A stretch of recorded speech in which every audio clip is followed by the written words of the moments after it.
Angel, welcome back to my channel. This is Rhea once again, and thank you so much for being here in my channel. Today I'm going to talk about one of the most requested topics here in our community, and that is the email customer support tips. And it took me so long to do this video because I don't know, it just took me so long. But I'm going to publish more non-voice related videos from today until probably the end of the month. We never know, but just watch out for it. So keep watching if you are interested.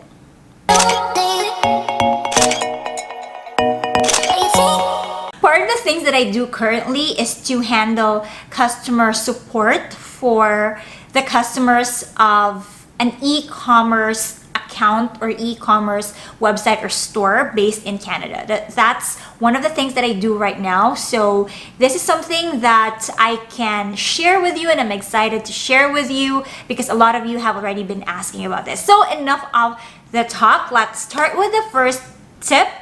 And let me look at my notes here. First is familiarize your company's brand or style guide, because each company has its own style or brand. So it's important that you stay on brand. Is your company naughty and nice? Is your company professional, strict, or serious? Or is your company fun for the millennials, for the middle class people? We never know. So it is important that you stay on brand because that's how you will determine your tone of voice when you're writing your email to your customer.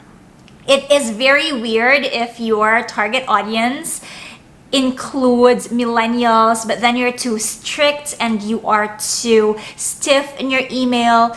That just doesn't add to the value of the email. So it's important that you also take a look at that. Now, make sure to be consistent every single time because we don't know. Maybe there are a lot of other customer support specialists other than you who are also assisting that certain customer. So it's really essential that you follow the brand or the style guide and be consistent about it.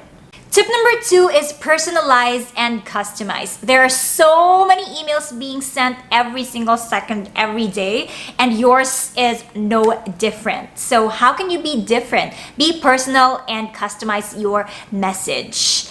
And you know what? Your customers read a lot of emails every day, and if your email will just look like a spam mail, they will just not read it and ignore it, and they will miss your email. So it is important that you write a catchy or interesting subject line that is also relevant or appropriate to the message or the topic. Another thing is that customers really love it when you acknowledge them using their name because that feels more personal, and then customers will feel like you're really listening even through email and you are doing your best to help them.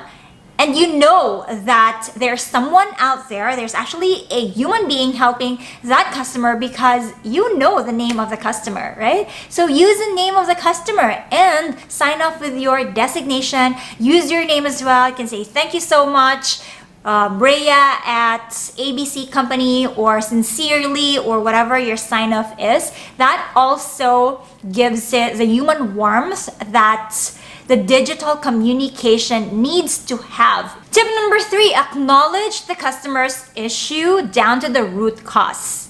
All right. Now, when it comes to dealing with customers' issue through email, it is no different than dealing with customers' issue over the phone. You still have to follow a certain flow, although through email, you will be writing it instead of saying it to your customer. So you still have to follow acknowledgement, empathy, you apologize when necessary, you ask probing questions, you provide resolution, offer alternatives, and of course, you close the email properly. Tip number 4, explain things in a simple manner. The simplest that you can explain to the customer. Don't expect that your customer understands your products and services right away or understands how the system works. Let's just say you're doing customer service. If there is a process that needs to be explained, then you have to make sure that you explain it using layman's terms and not use business jargons or terms that the customer will not understand at all. And take your time because it is email after all. Unlike in a voice call where you cannot somehow take back what you have already said, with email you can delete it and then review it again before you actually hit send. So use it to your advantage. Make it simple for your customer to understand. Tip number 5, maintain a positive tone. I know it's email, so the customer will not see your facial expression, but of course you have to make sure that you write in a positive tone or a positive way using positive scripting, because that will also help your customer feel acknowledged and listened to. So what are the clues that you are not using positive tone anymore? For example, all caps, all capital letters, a lot of exclamation points, or even emojis. Emojis? Or smiling faces, or those things. So you can use those to amplify your message and use those when necessary. So don't be too overly strict via email because it is in written form. So it's much better if it is conversational, like you're just speaking with a friend, but still you maintain a level of professionalism.